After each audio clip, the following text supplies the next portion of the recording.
Hubo un tiempo en el que la imagen que los hombres tenían de la Tierra era la de un globo situado en el centro del universo.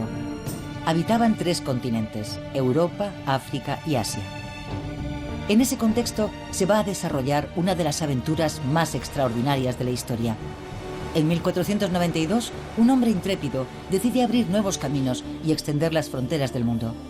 Desafiando certezas que habían perdurado durante siglos, en el transcurso de 10 años, el tiempo que duraron sus 4 viajes, Cristóbal Colón redibujó la imagen de la Tierra. Confrontando sus convicciones y sus observaciones con el corazón dividido entre su fe y la ciencia, Colón nos guía en este gran viaje que nos transporta desde la Edad Media al Nuevo Mundo. El mundo según Cristóbal Colón.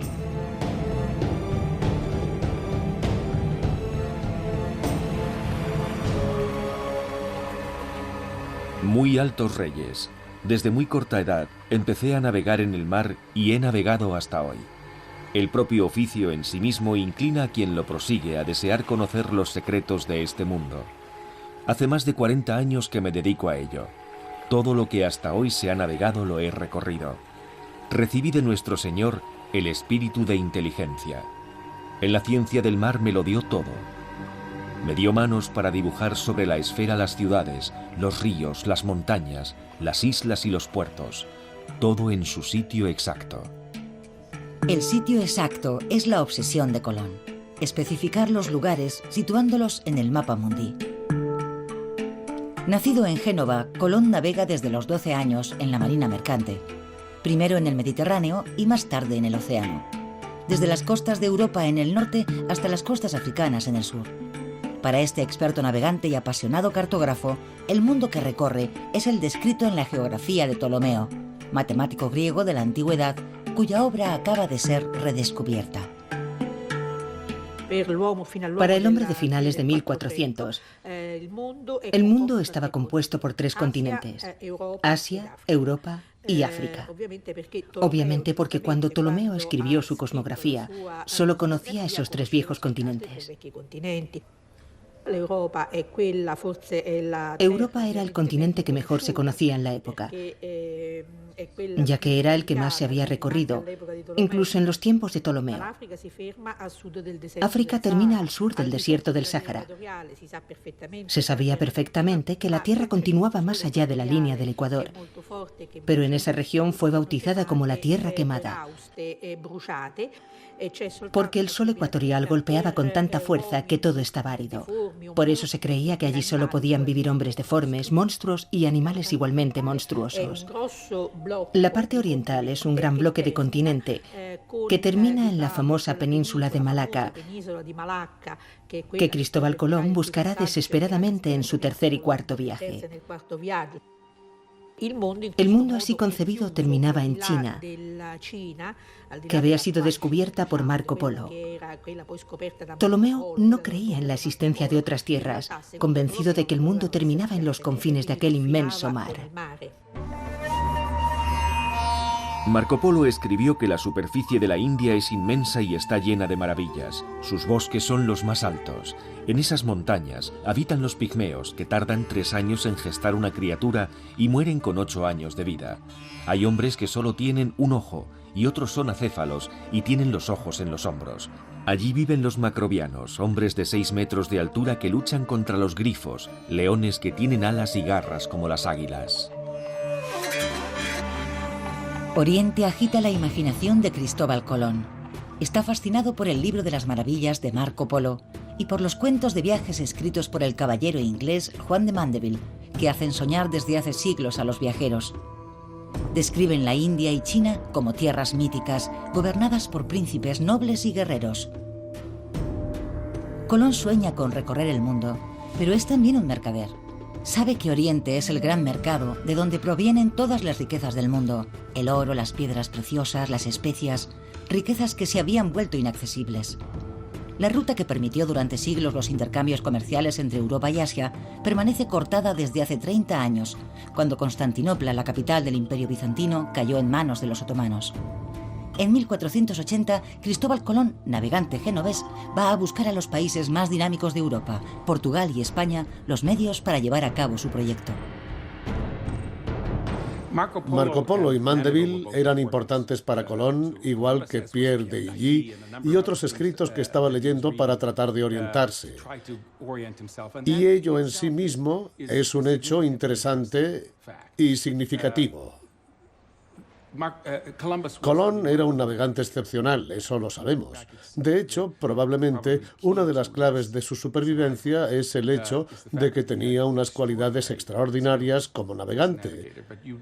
Pero no era necesario leer a Marco Polo o a Mandeville para desarrollar unas habilidades especiales como navegante. Al contrario, probablemente es una idiotez sumergirte demasiado en textos como esos si tu principal virtud e interés es averiguar cómo llegar desde el punto A al punto B. Colón no se contentaba con leer los textos, los rellenaba de comentarios interminables, lo que indica que tenía otras cosas en mente. Quería ser algo más que un brillante navegante en las costas de África Occidental. Intentaba comprender la forma que tenía el mundo.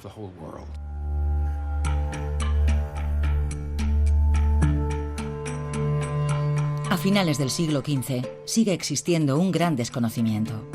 ¿Cuál es la circunferencia de la Tierra?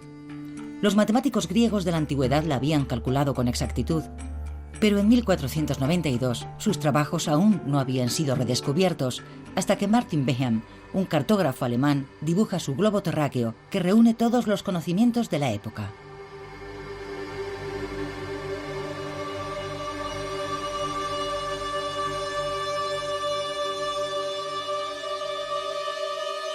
En él aparecen los 3 continentes conocidos, las tierras habitadas, las islas en el océano y sobre todo Zipango, el Japón que Marco Polo describió sin jamás haberlo visto.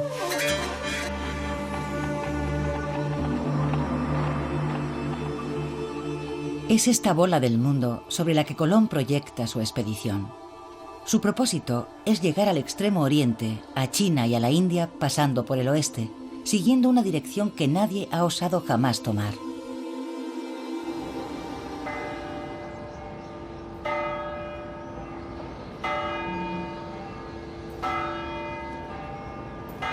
En Sevilla, Colón busca fundamentar su proyecto basándose en datos científicos. Estudia todas las obras escritas desde la antigüedad, anota, dibuja, calcula. En la Biblioteca Colombina, creada por su hijo Fernando, se conservan algunos libros anotados por el propio Colón.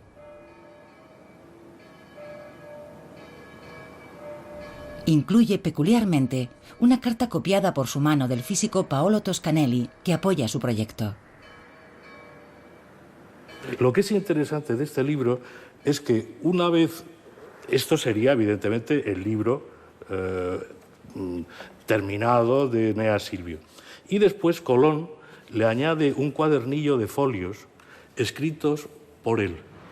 Este cuadernillo de folios comienza por la famosa carta de Toscanelli, esto es letra toda de Cristóbal Colón, la carta de Toscanelli anunciando al rey de Portugal que se puede hacer el viaje a la India por el poniente y que se puede llegar también, antes de la India, se puede llegar a la isla de Zipango, en Japón, evidentemente.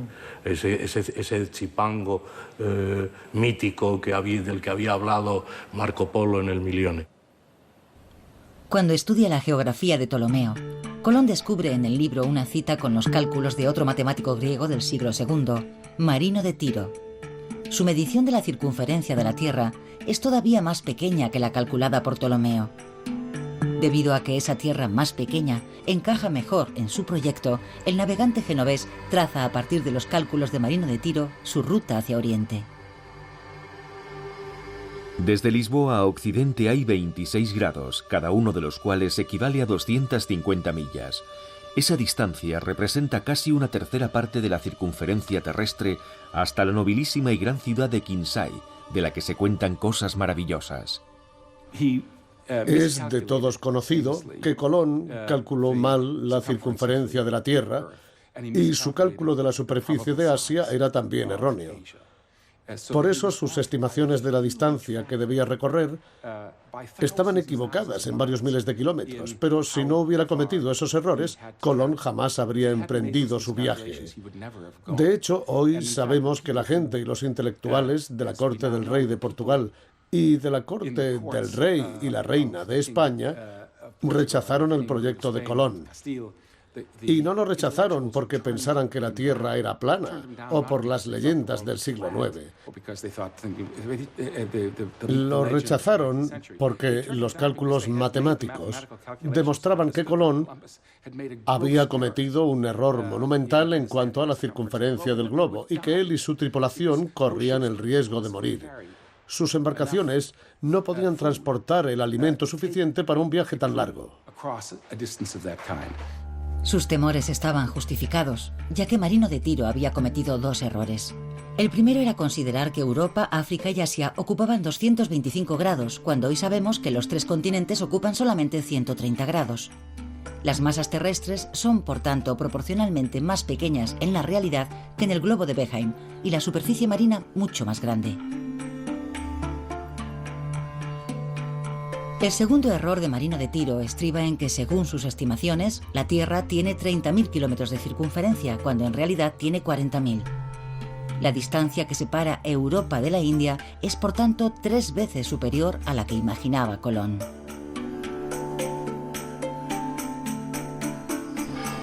Colón lucha durante 7 años. Es criticado, humillado y tomado por loco.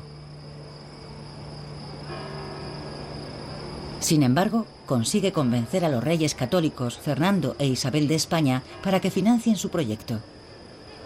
Ellos no le proporcionan gran cosa: 3 carabelas y un crédito a nombre de la familia de navieros Pinzón. Colón es nombrado almirante de la mar Océana y embajador de la corona española. No es mucho, pero le permite equipar la Pinta, la Niña y la Santa María. Finalmente zarpa desde Palos, en el sur de España, el 3 de agosto de 1492. La tripulación, de 90 hombres, está compuesta por marineros que buscan fortuna. Es el primero de los 4 viajes que el almirante realizará al Nuevo Mundo.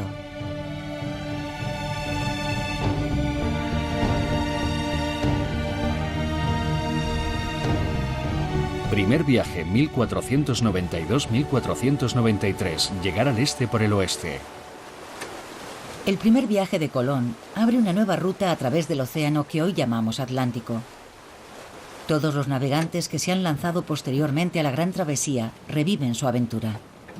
El océano siempre infunde miedo, pero aquellos que lo recorren deben escoger su ruta, jugar con los vientos o contra las corrientes.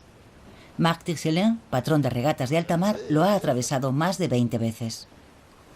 El océano actual no ha cambiado en relación a la época de Cristóbal Colón. Siempre navegamos por el mismo océano. La gran diferencia es que nosotros estamos en un mundo conocido y él estaba en un mundo desconocido. Actualmente, gracias a él en primer lugar y luego a otros navegantes, cuando nos hacemos a la mar contamos con muchos elementos que nos ayudan, que nos apoyan, que nos dan seguridad.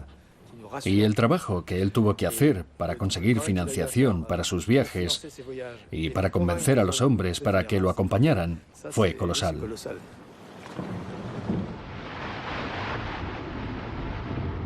Durante toda la Edad Media, el Océano Atlántico lleva el nombre de Mar de las Tinieblas. Es un espacio misterioso que inquieta y aterroriza a los navegantes. El mito de las columnas de Hércules que marcan en el estrecho de Gibraltar los límites del mundo conocido sigue presente en todas las mentes. Sin embargo, en el siglo XV, algunos se atreven a navegar por la mar Océana a lo largo de la costa. Otros, como Colón, han explorado las Canarias, Madeira y las Azores. En los mapas de la época, al lado de estos lugares reales, hay indicaciones de islas fantásticas que la imaginería de la Edad Media había situado en medio del océano.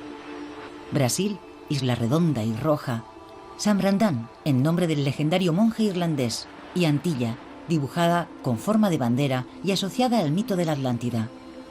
Estos lugares fantásticos darán sus nombres a la nueva geografía del mundo. La mayoría de las rutas, por lo general, pasan por las Azores. Lo que haremos es atravesar, evitando las depresiones y los sistemas climáticos europeos clásicos. Y luego intentaremos coger rápidamente los vientos alisios si es que están soplando en la zona, ya que eso depende de la época del año en la que zarpemos. Y más de la mitad del viaje navegaremos en los vientos alisios. Colón ha viajado a lo largo de la costa atlántica.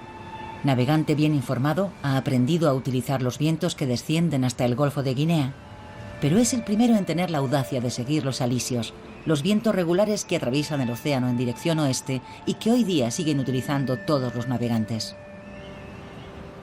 El principio de navegación aprovechando los vientos dominantes en dirección oeste hoy parece algo elemental, pero en aquella época había que creer firmemente en ello, y Colón fue a donde los vientos le llevaron.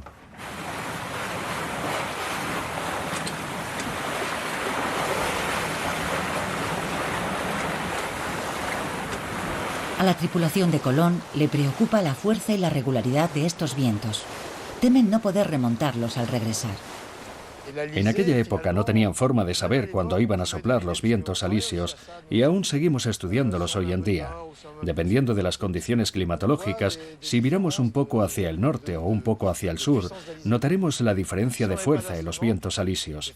De manera que si no tenían instrumentos, yo por ejemplo he participado en la Mini Transat utilizando solo el sextante, sin anemómetro ni GPS, así que no puedo decir que navegara dependiendo exclusivamente de la fuerza del viento, pero sí en parte. Sabemos si estamos saliendo de un sistema o si estamos entrando en él. Y si Cristóbal Colón tenía buena memoria, como yo así lo creo, y él y su tripulación sabían enfrentarse a la naturaleza, entonces podían sacar enseguida sus propias conclusiones o al menos ir aprendiendo de la experiencia del día a día, porque su viaje duró mucho tiempo.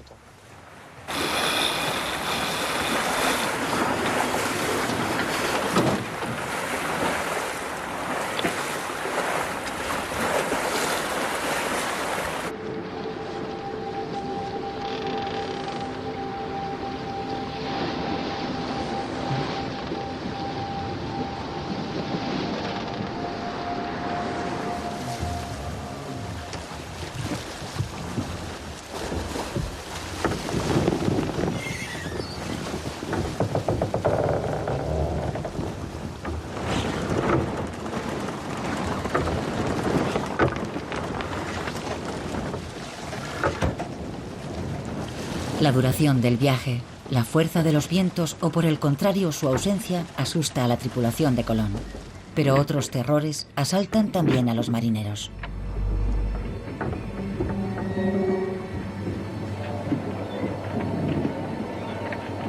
Al amanecer nos encontramos con tantas algas que el mar parecía cuajado de ellas y venían del oeste.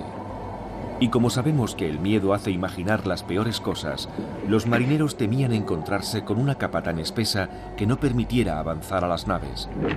Para entonces, los hombres ya no podían más y se quejaban de lo largo del viaje. Todos aquellos experimentados marineros han oído historias de barcos atrapados entre las algas a los que jamás se ha vuelto a ver. Ellos son simple y llanamente los primeros en atravesar el Mar de los Sargazos, una extensión de algas que ocupa miles de kilómetros cuadrados en medio del Océano Atlántico.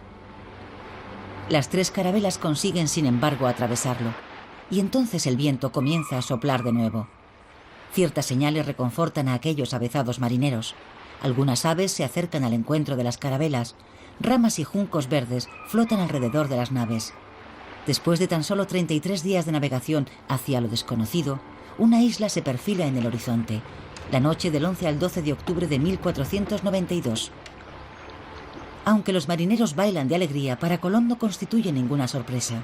Para él, la tierra que tiene ante sí es simplemente una de las islas situadas a lo largo de la costa de su destino final, China. Simplemente confirma la exactitud de sus cálculos.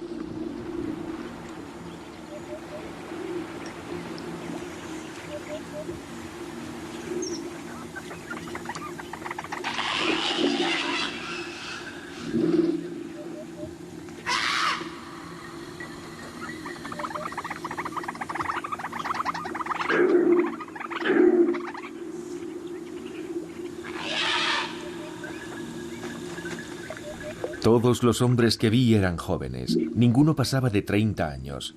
Estaban todos muy bien hechos, con unos cuerpos muy hermosos y muy bellas caras, con los cabellos casi tan gruesos como la seda de la cola de los caballos y cortos, cayéndoles hasta las cejas. Van desnudos, como su madre los trajo al mundo, y las mujeres también. Algunos se pintan el cuerpo de color marrón, y son como los canarios, ni negros ni blancos. No llevan armas ni las conocen, porque yo les mostré espadas que por ignorancia cogían por el filo cortándose. Para ganarme su amistad, les di a algunos unos bonetes rojos y unas cuentas de vidrio que se colgaron del cuello, y muchas otras cosas de poco valor que les complacieron mucho.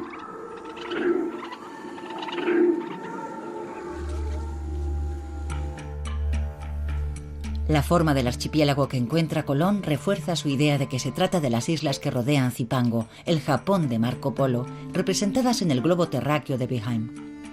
Colón dibuja sus contornos, sus costas y sus bajíos.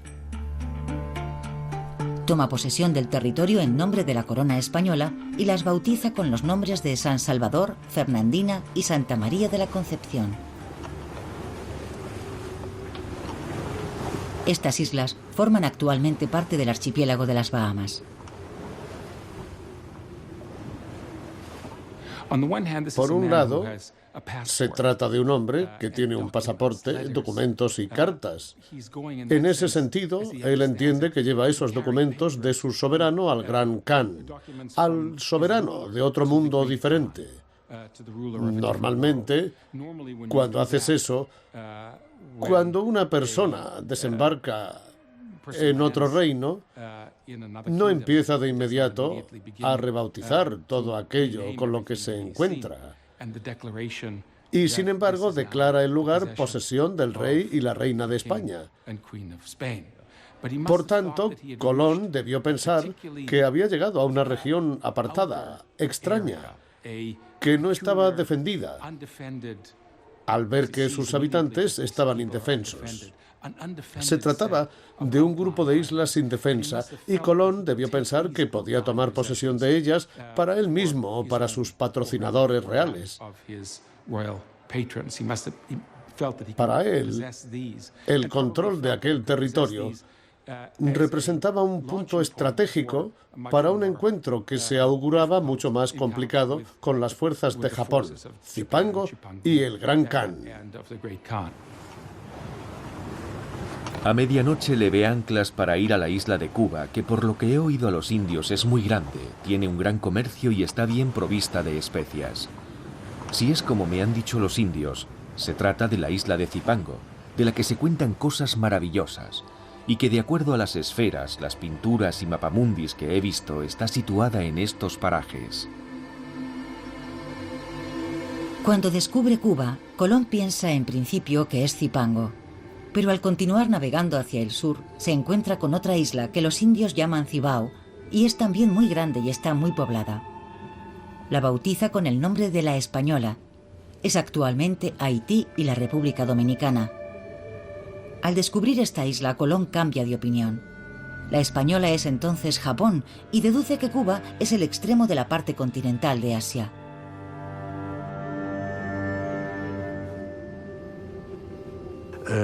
Él oye hablar de Cibao. Cibao es el lugar de las piedras. Pues Cibao, dice, esto tiene que ser Chipango. Ya estamos, ya hace la ecuación. Oye hablar en Cuba de Magón. Pues Magón será Manji, la China del sur. Catay, dividida entre Manji y Catay. Pues Manji, la China del sur. En uno de sus libros hace anotaciones y hace equivalencias entre lo que ha leído y lo que ha visto en el Nuevo Mundo. Siempre partiendo de una base e intentando dar una explicación racional, que es para mí lo maravilloso de Colón, que aunque estuviera equivocado en todo, sin embargo, hace una explicación racional de todo lo que él está viendo. Él está totalmente convencido de que ha llegado a Catay e insiste en el error hasta el cuarto viaje. Por tanto, piensa que ha llegado a Catay, que es el puesto de avanzada del Gran Khan. Y de hecho, cuando habla de las personas que habitan en Guanahani o en la isla de la Española, las describe con el pelo negro, como los chinos. Pero de tez parduzca, tirando a amarilla, algo que resulta lógico, ya que buscaba Catay. Todo lo que ve lo asocia a la proximidad con China. Colón continúa su exploración a lo largo de la costa norte de la Española. El día de Navidad de 1492, el tiempo es bueno y el mar está en calma. Pero cuando cae la noche, la carabela más grande, la Santa María, encalla en los bajíos. La tripulación está a salvo, pero son demasiados marineros para ser acogidos en las otras embarcaciones. Algunos deben permanecer en tierra. Con la madera del buque insignia naufragado, Colón hace construir un fuerte en la isla de la Española, en un lugar al que llama La Navidad. Y en aquel momento tantas cosas sucedieron que en realidad no fue un desastre, sino una gran aventura. Y es cierto que si yo no hubiera encallado, habría pasado de largo sin detenerme en ese lugar. En este viaje habría dejado gente aquí, porque no habría podido darles lo necesario, municiones y víveres para una fortaleza. Sin embargo, es verdad que algunos hombres que estaban conmigo me pidieron permiso para quedarse allí. Ordené construir una fortaleza muy bien hecha, y no porque creyera que fuera necesaria, porque los indios van desnudos, sin armas y son temerosos.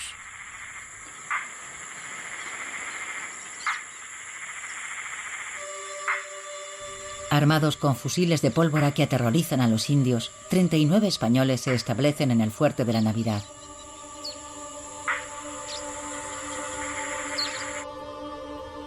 Colón, por su parte, reanuda su viaje. Quiere navegar más hacia el sur para llegar a una gran isla de la que ha oído hablar a los indígenas. Pero una vez en el mar, frente a las costas de la Española, los marineros de la Niña, cansados y maltrechos, ruegan a Colón que aproveche los vientos favorables para regresar a España.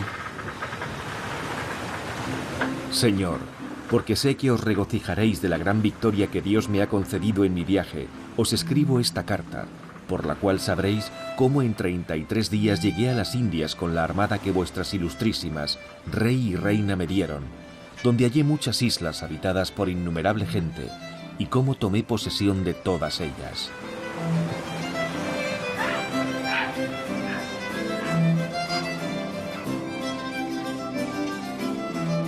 Colón regresa a España con las pruebas materiales de su éxito. La carta en la que anuncia que ha abierto una nueva ruta hacia Asia y el océano es navegable recorre las capitales europeas. Los soberanos españoles reciben a Colón como un vencedor. A Fernando e Isabel les llega entonces el turno de mostrarse impacientes. Temen que otros países puedan tomar posesión de los nuevos territorios antes que ellos. Colón ha invertido 7 años en preparar la primera expedición, mientras que la segunda se organiza en menos de 5 meses. Colón es nombrado virrey de las Indias y la corona española pone esta vez todos los recursos necesarios a su disposición. 17 barcos zarpan de Cádiz en septiembre de 1493. A bordo viajan religiosos, soldados, agricultores, ganaderos con sus rebaños. Es la primera colonización del Nuevo Mundo.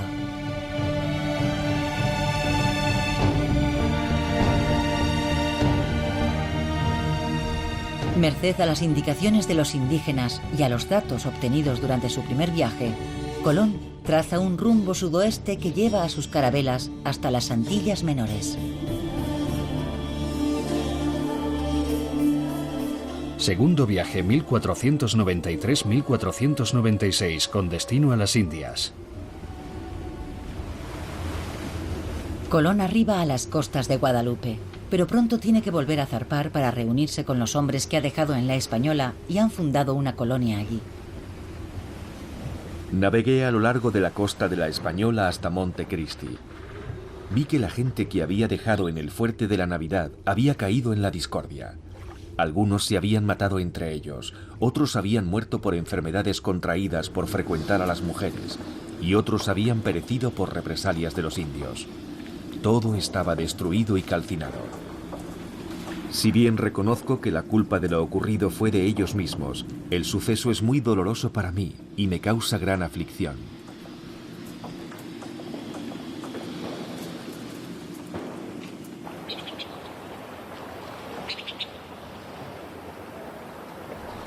La primera experiencia real de convivencia entre españoles e indígenas ha acabado en un baño de sangre.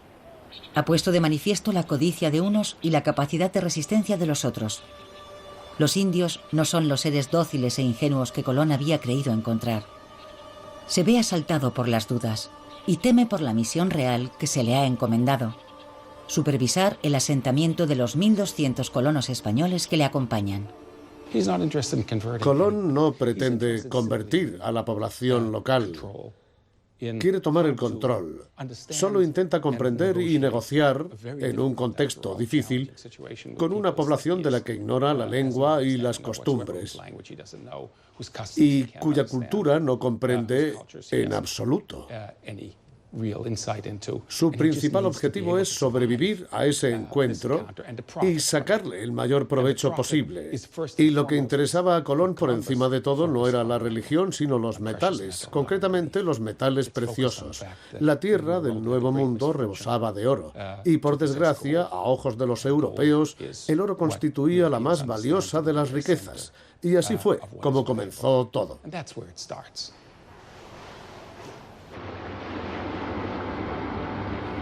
Busqué un lugar para establecer una ciudad.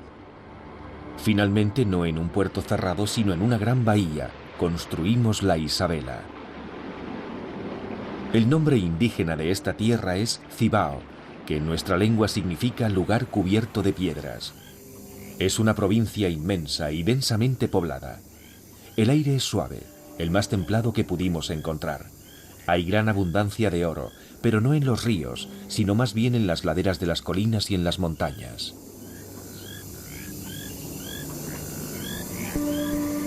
En un punto que a la postre resultará poco adecuado, el almirante funda en 1494 la primera colonia del Nuevo Mundo. Los españoles desembarcan con un propósito claro: tomar posesión de las tierras y someter a los indios, aunque Colón es partidario de que españoles e indígenas trabajen codo a codo. Se origina entonces un largo conflicto sobre la administración de la colonia, empañando la imagen de Colón incluso en España. El almirante abandona entonces la española, que él todavía toma por Japón, y zarpa para continuar su exploración del continente asiático.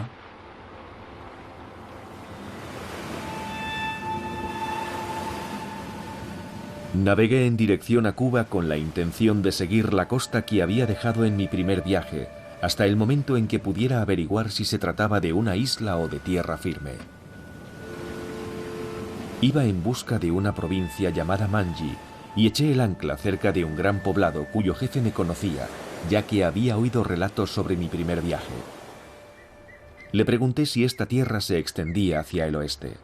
El jefe, que era un hombre de bien, de edad avanzada, me respondió que esta tierra era inmensa y que nunca había oído a nadie afirmar que supiera dónde terminaba.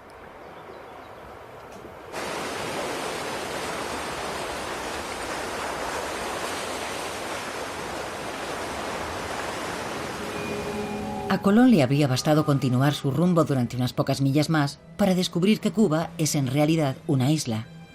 Pero el almirante y su tripulación no albergan la menor duda, y jurarán ante notario que Cuba es el comienzo de la tierra firme, el extremo oriental del continente asiático. El almirante zarpa luego rumbo a España con una idea ya en la mente: emprender rápidamente un tercer viaje más al sur, hacia las Indias. Tercer viaje, 1498-1500, otro mundo. El mundo en expansión despierta el interés de las grandes potencias marítimas. España y Portugal llegan a un acuerdo mediante el Tratado de Tordesillas. El tratado garantiza a España el dominio indiscutible sobre las tierras recién exploradas al oeste de la línea. Portugal conserva su exclusividad sobre las partes conocidas de África y Oriente al este de la línea. Pero aquella línea le atribuirá más adelante el territorio de Brasil. Gracias a este acuerdo, el rey de Portugal autoriza a Colón a zarpar desde Cabo Verde. En junio de 1498, al mando de 6 carabelas, toma un rumbo mucho más al sur y navega cerca del Ecuador. El 31 de julio, pensando que ha llegado a la punta más lejana de la India, arriba a las costas de Sudamérica. Cuando llegué a la punta del Arenal, vi que la isla de Trinidad forma con la Tierra de Gracia un estrecho de alrededor de 2 leguas de anchura, de poniente a levante. Para cruzarlo, había que pasar un hilero de corrientes que traían un rugir muy grande mientras atravesaban el estrecho. Detrás de una corriente llegaba otra y otra más, y todas levantaban gran estruendo. Quiso nuestro Señor concederme viento favorable y pude atravesar el estrecho, y de inmediato sobrevino la calma. Sacamos entonces agua del mar y la hallé dulce. Él ve una corriente inmensa, la corriente del Orinoco, que realmente debe de ser impresionante, y además él sufre un macareo. Es decir, el macareo es el choque de la corriente del río con la corriente del mar, y en ese choque está a punto de zozobrar las naves del propio Colón. Con lo cual, en este momento, él se encuentra con un río inmenso, es decir, que está navegando todavía en el mar y el agua es dulce. Por la corriente del Orinoco. Es el mar de agua dulce, como lo van a llamar otra vez después, ¿no?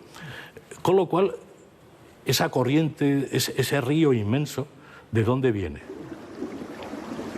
Navegué a lo largo de la costa hacia poniente, y cuanto más andaba, más dulce y sabrosa hallaba el agua del mar. Anclé en un río. Luego vino mucha gente, y me dijeron que llamaban a esta tierra Paria, y que hacia el poniente estaba más poblada. Los habitantes de esta tierra son de muy linda estatura. Sus cabellos son largos y lacios, y son gente más astuta, con mayor ingenio que los demás, y nada cobardes.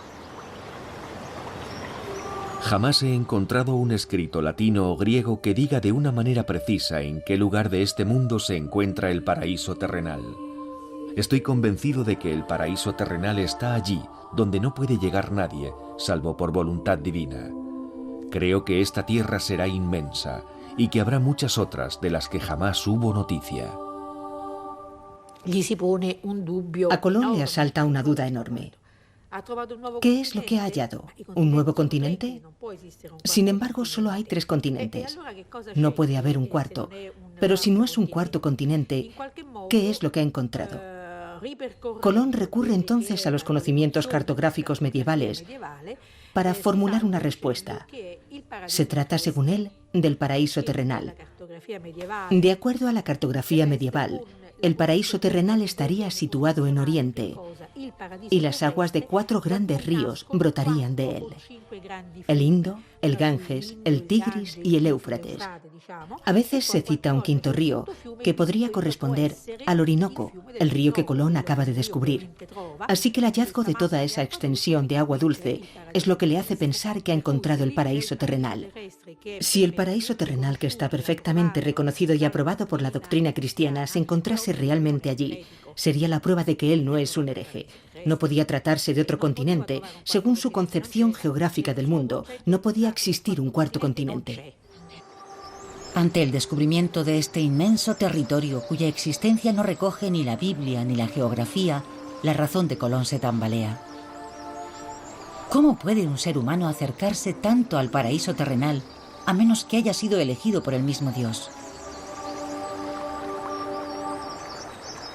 Sin embargo, mientras el almirante piensa que ha entrado en contacto con el cielo, los asuntos terrenales dan un giro muy diferente. Otros navegantes se atreven a aventurarse en el océano. En 1497, después del segundo viaje de Colón, el italiano Giovanni Caboto llega a las costas de Labrador y de Terranova. En 1499, durante el tercer viaje del almirante, el español Alonso de Ojeda dirige una expedición al continente sudamericano en la que participa el italiano Américo Vespucio.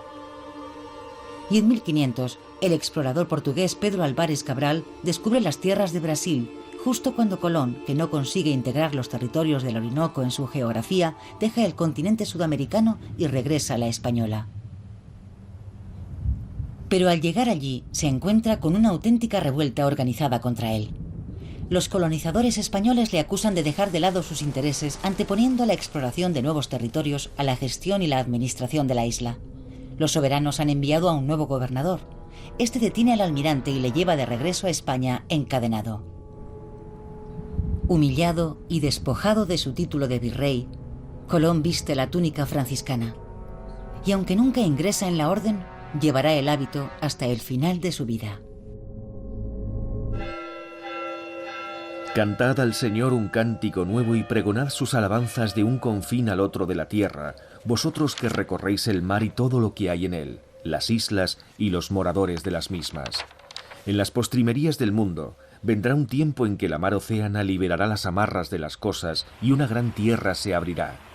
Y un nuevo navegante, como el que guió a Jasón, descubrirá otros mundos. En este libro de las profecías que hace con su amigo Gorricio, él recoge por un lado el famoso coro de Séneca en la Medea cuando dice que habrá un tiempo en el cual se desatarán las ataduras del océano y un nuevo Tifis descubrirá nueva tierra. Bueno, pues esta es una profecía que él se aplica a sí mismo, evidentemente. Yo soy el nuevo Tifis que ha descubierto esa nueva tierra y ese nuevo cielo. Ver el viaje y ver su misión como cumplimiento de una profecía del Antiguo y del Nuevo Testamento también. A pesar de su exaltación mística, las observaciones científicas de Colón, sus notas, sus apuntes y sus bocetos constituirán una formidable fuente de información para elaborar la nueva faz de la Tierra. Permiten elaborar cartas, planisferios y mapamundis donde figuran los territorios recién descubiertos. En el año 1500, el planisferio de Juan de la Cosa representa el Nuevo Mundo por primera vez. En desacuerdo con la convicción de Colón, Cuba aparece ya como una isla. Pero las tierras representadas al oeste en color verde son todavía imprecisas, imaginarias, fantasiosas. Pertenecen todavía al mundo antiguo. Al año siguiente, el mapa de Caberio comienza a representarlas con mayor realismo. Elimina las imprecisiones y concreta todos los detalles conocidos, como costas, montañas y ríos.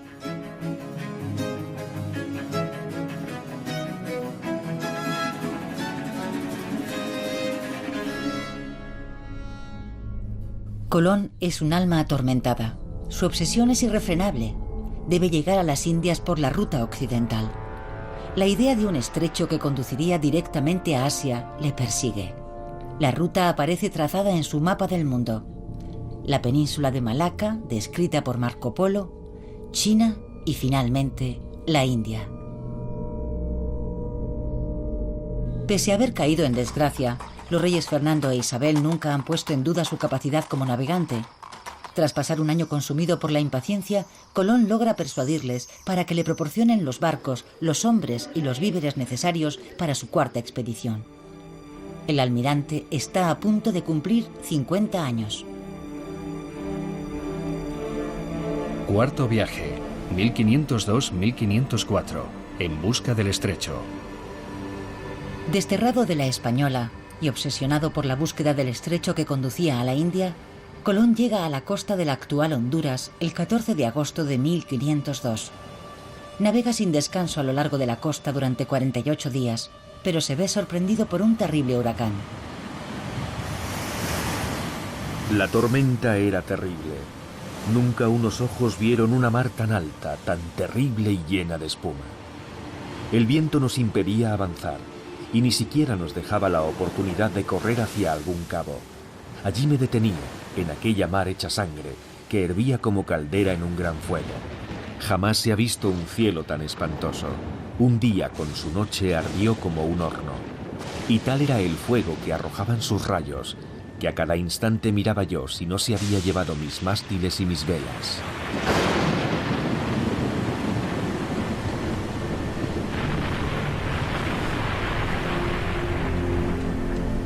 Colón costea el litoral de la actual Costa Rica, pero no se detiene.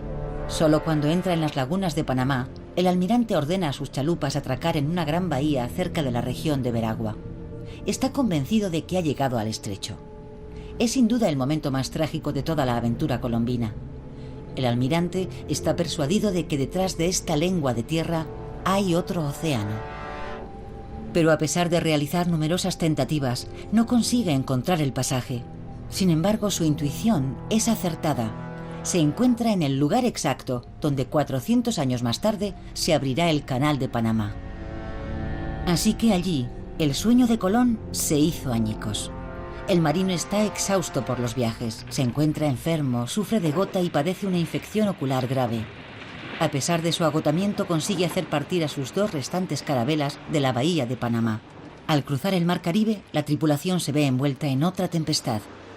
Ya en un estado lamentable, los barcos se ven obligados a atracar en Jamaica, de donde ya no volverán a zarpar. Rodeado de sus últimos marineros, permanece prisionero de la isla durante todo un año, antes de ser rescatado por la Armada Española. Toda esperanza de escapar se había desvanecido. Con gran esfuerzo me subí a lo más alto, gritando, llamando a los 4 vientos, a sus altezas y a Dios. Mas no hubo respuesta. Agotado me quedé dormido, gimiendo, y entonces oí una voz. Oh insensato, lento en creer y servir a tu Dios. Las Indias, que son una parte tan rica del mundo, Él te las dio por tuyas. Las repartiste como bien entendiste, y Él te dio el poder para ello. Te dio las llaves de las puertas de la mar Océana, que con tan fuertes cadenas estaban cerradas. Retorna a Él y admite al fin tu error. Tu vejez no será un obstáculo. Jerusalén y el monte Sión deben ser reconstruidos por la mano de un cristiano. Es un error considerar a Colón un explorador. Él nunca pretendió ser un explorador. Lo que quería era descubrir una ruta comercial, una nueva ruta que conducía a un lugar ya conocido. Pero se encontró en una situación compleja, frente a obstáculos completamente inesperados. Es cierto que hizo todo lo posible por aprovecharse de esa situación, pero no debemos olvidar que en el transcurso de su 4º viaje estuvo a punto de perder el juicio. Vivía una experiencia muy extraña, cargada de una enorme tensión. Podemos encontrar pruebas de ello en su obra titulada El libro de profecías y en otros escritos redactados en la última etapa de su vida. Estaba como desconectado de la realidad por los recuerdos de lo que hoy consideramos una de las aventuras más hermosas del ser humano. De modo que hablar de Colón, el explorador, no me parece acertado. Ha habido exploradores mucho más importantes y muchas otras personas que se plantearon el dilema e intentaron comprender lo que habían descubierto, pero no insistieron, como hizo Colón al final de su vida, convencido de que había llegado a Asia. Incluso cuando llegaron a Cuba, obligó a sus hombres a jurar que estaban en China, como si el simple hecho de decirlo bastara para hacer de ello una verdad. Ese no es el comportamiento de un explorador moderno, pero Colón tenía ese anhelo y una curiosidad sin límites. Era consciente de la grandeza de su empresa, pero no fue capaz de asimilarlo. Era una experiencia demasiado fuerte y perturbadora. En 1506, tras regresar a España, Colón muere sin haber completado el proyecto de toda una vida. Nunca llega a la Asia de sus fantasías, y ni la religión ni la ciencia le han proporcionado las respuestas que buscaba. Sin embargo, su trágico fracaso quedará en nuestro imaginario colectivo como una de las mayores aventuras de todos los tiempos. Hacia el Nuevo Mundo. En 1502, el mismo año en que Colón realiza su último viaje, el mapa de Cantino marca una nueva perspectiva en la representación del mundo. Aunque las nuevas tierras no están aún situadas con precisión, el contorno de las islas aparece claramente dibujado. Se señalan las ciudades y los puertos y aparecen las primeras banderas. En este mapa portugués, el cartógrafo ha hecho hincapié en los territorios de la futura Brasil que muestran la riqueza de su flora y su fauna. La representación de los viejos continentes se afina. El trazado de África se hace más realista. Figuran los relieves y los pueblos, y las poblaciones aparecen por fin representadas. En cambio, la costa oriental de Asia, que ha sido el objetivo primordial de todas las empresas de Colón, sigue mostrándose incierta, vaga, prácticamente inexplorada. 5 años más tarde, el cartógrafo Waldseemüller dibuja el mundo como una proyección cónica. Las nuevas tierras aparecen representadas en un espacio mucho más extendido en comparación con el viejo sistema tolemaico. Por fin se distinguen de las de Asia. El nombre de América, inspirado en Américo Vespucio, el primero en explorar el continente sudamericano, aparece por primera vez.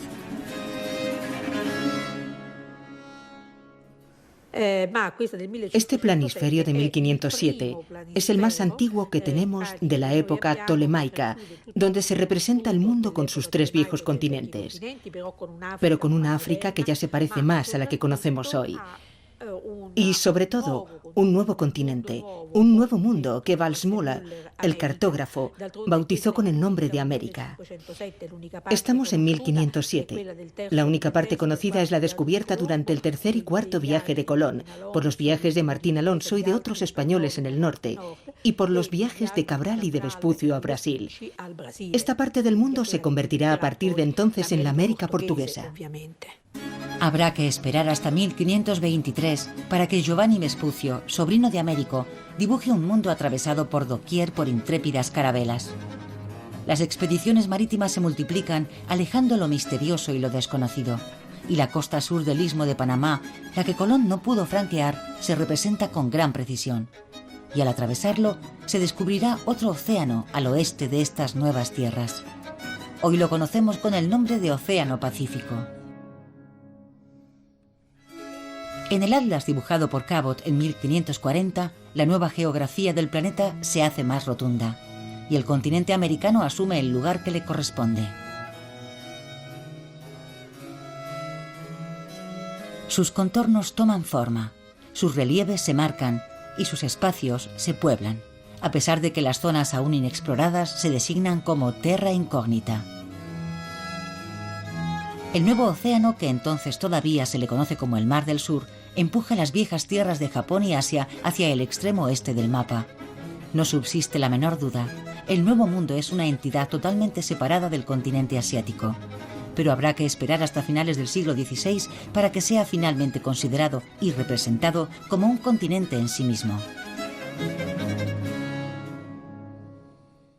El mundo antiguo de Colón se derrumba al enfrentarse a esta nueva realidad. Otro mundo, inimaginable, le ha bloqueado el paso. Sin embargo, sus viajes abren el camino a un nuevo mundo, el nuestro.